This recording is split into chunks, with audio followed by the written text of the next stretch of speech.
Hey guys, big news from the Supreme Court today. We have an update on an investigation into what the court is calling one of the worst breaches of trust in its history. This is regarding the leak of an early draft opinion on a very consequential abortion case that the decision has since changed abortion law in America. Back in early May, before that decision was handed down to the entire country, there was a leak of the opinion. That leak wound up in Politico, big Washington, D.C. outlet, and was spread all over the world. The justices, the Chief Justice had to come out, confirm that it was indeed an actual draft of the opinion. And this was unprecedented in a lot of ways. But since that time, there's been a question: who leaked it? Who leaked this document? And how do we prevent that from happening again? So this is an update from the court into the investigation into who did it. The big headline, the big takeaway is that we don't know. And the update actually raises a lot more questions. So what I did is I read through this report. I have a couple key takeaways for you and a couple key questions. And this will be a developing story. We just got this. So over the next several hours, maybe even the next several days, I expect that maybe we could learn a little bit more, but hopefully this will provide a little foundation for you. Why does this matter? Why does the leak even matter? Let's talk about this for a second. Remember, we have three equal branches of government: the executive branch, the legislative branch, and the judicial branch. We tend not to talk about the Supreme Court as much constantly in our news cycle until their decisions start really coming out. We talk a lot more about elected lawmakers in Congress. We hear a lot more from the White House.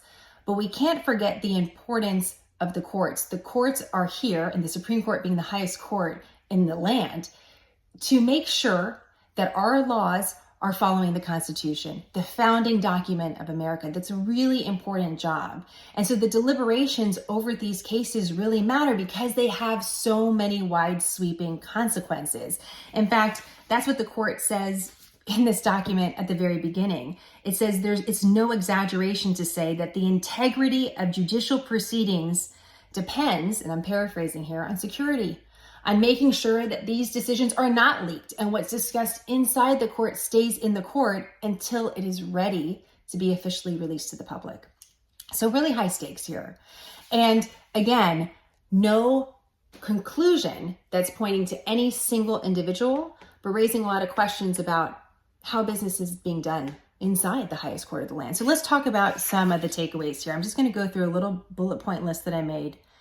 One of the things I think you should know is that interviews took place with nearly 100 employees inside the court. 97 is the number that keeps coming up. 82 of these people that were interviewed had access to this draft decision in a few different ways, which we're going to get into. Repeatedly in this conclusion of an investigation, or a summary of the investigation thus far, because they said they still will follow leads, is that there's references to employees of the court. These are not the justices themselves. In fact, the justices are not mentioned in this report at all. The investigation seemed to span those that are temporary employees of the court. So that could be like law clerks that are helping the justices, and permanent employees of the court as well. The report says it's unlikely that a hacker is responsible for this leak, that they didn't find any evidence that someone snuck into the network and was able to pull the document and release it. So they don't have any evidence of that. They can't totally rule it out, but they don't have any evidence of it. In fact, that's repeated.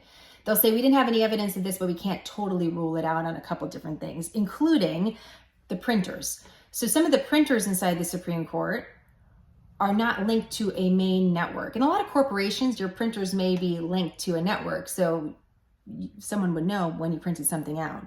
That doesn't appear to be the case here. In fact, some of these printers were on local networks and had very limited logs. So they couldn't go back all the way they needed to find out, did someone print it and hand it to someone, and that's how it actually got leaked. So they can't totally rule that out. They don't have any evidence that there was an email, someone forwarded it to somebody. Don't have any trail of that. And they can't totally rule out that, someone just had it printed out and just accidentally, left it on a chair next to them, some restaurant in Washington, D.C., and someone just happened upon it. Can't rule that out either. So there's a lot still on the table. In the interviews, they said they conducted more than 100 formal interviews, because some people were actually interviewed twice. But of the 97 people that were interviewed, all of them were cooperative. All of them agreed to be interviewed. All of them swore in an affidavit after the interview that they were telling the truth. And none of them said that they were responsible for leaking this. So they don't have any leads. They said that they had reason to go back and ask people a couple of different questions. But again, they weren't able to take it another step further. And that sworn affidavit is interesting at the end, because some of these employees actually had to sign non-disclosure agreements because they had a court-issued phone. That was something that happened when they started their employment. But here's the deal. Not everyone had court-issued phones that they were working on. So again, like a corporation, let's say you would go in, you get an issued phone. If you're at the White House, because of security, probably have an issued phone. But in the Supreme Court, it doesn't seem that everyone had issued devices, and that they were working off maybe their own devices as well. So even though they mentioned, they didn't have any records of people texting or emailing someone this document, one of the questions I have is like, well, what about like encrypted messaging or airdropping it to somebody? And if it's someone's personal phone, how much access did these investigators have to actually poke around and make sure that they didn't do any of that? It doesn't seem like we have a lot more information about that. This also is interesting.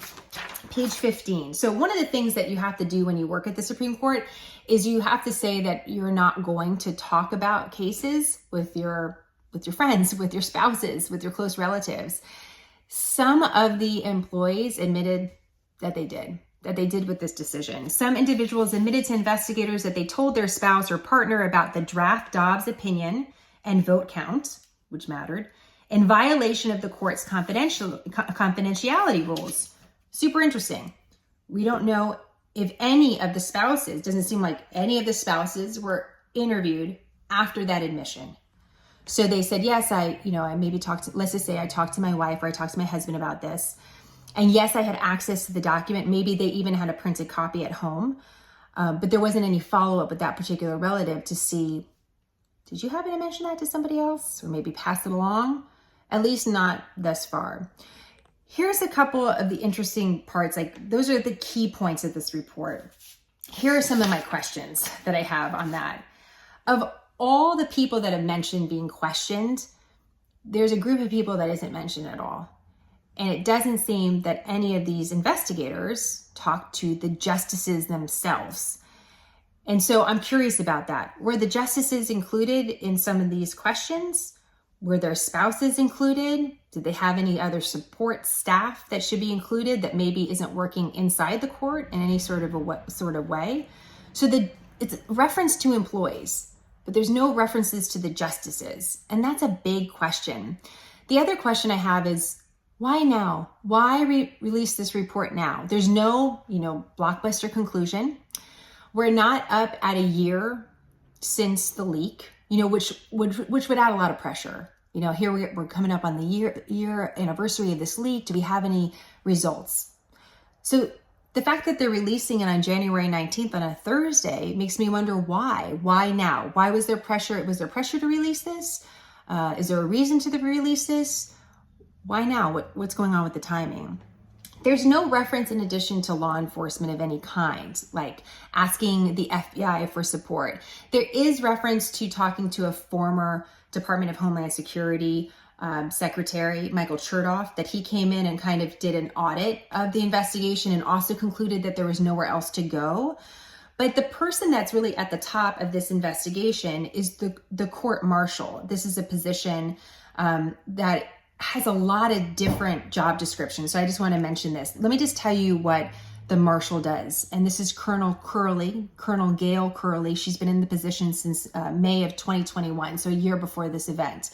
The marshal serves as the court's chief security officer, facilities administrator, contracting executive, manages 260 employees, including the Supreme Court police force.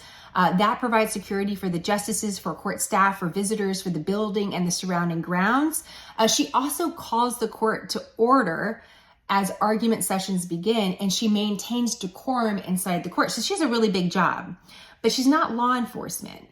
And I'm curious, because some employees did sign non-disclosure agreements, is there a reason to say, you know what, we're going to consult the FBI. We're going to bring in the FBI. I don't even know if the FBI would be the right people to bring in, but there's no reference to actually pursuing this investigation with an actual law enforcement agency. And my question would be, why not? Are there limitations that maybe I don't know about? Maybe that's been done, but it's not being publicized. What else should we know about that? The final thing is, why not expand the investigation a little bit more to include the people that were told about this draft opinion and just described the decision, like the spouses? Why not include them in an investigation before releasing this sort of report? Because now this leads to more questions of who knew about it, who else talked about it, why weren't the justices tapped as part of this investigation, or were they and we don't know? So these are the questions that are now arising, and I fully expect will continue. The other questions that will also come up is just simply about security. We do see in this report that there's some changes being made, recommendations for more security for the people that are working inside the courts. Not all of that's being released because they don't want the public to know about all of it, but maybe one of the better takeaways is that hopefully those updates will prevent this from happening again. But there's no degree of certainty that the person that leaked this decision isn't still within the Supreme Court. And so will we see this again? Is anything truly preventing it from happening again? If the stakes are so high, if we do not want to see another breach of trust that is historic, and we want to make sure that deliberations are protected and the sanctity of the court is protected, have we really done that? Just want to talk about the timing real quick. I was curious. Abortion was coming up. The abortion law was coming up in the news a little bit about 24 hours ago. And here's the reason why. On Friday, the March for Life is happening in Washington, D.C. This is an annual march that started after Roe v. Wade. And that is happening on Friday. On Sunday is the anniversary of Roe v. Wade's passage. The vice president actually has some events that she's going to be attending. The White House is going to be talking about this. And the way the Associated Press described it is that this was something that Democrats wanted to talk about more because we are seeing changes in abortion law in a variety of different states.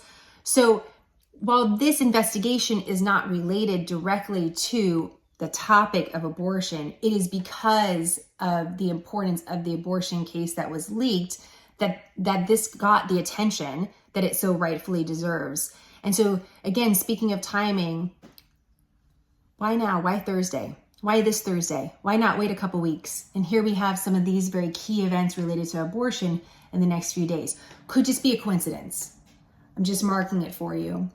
I thought it was just sort of one of those things that I'm a little bit more curious about. What are you curious about? I'd like to hear.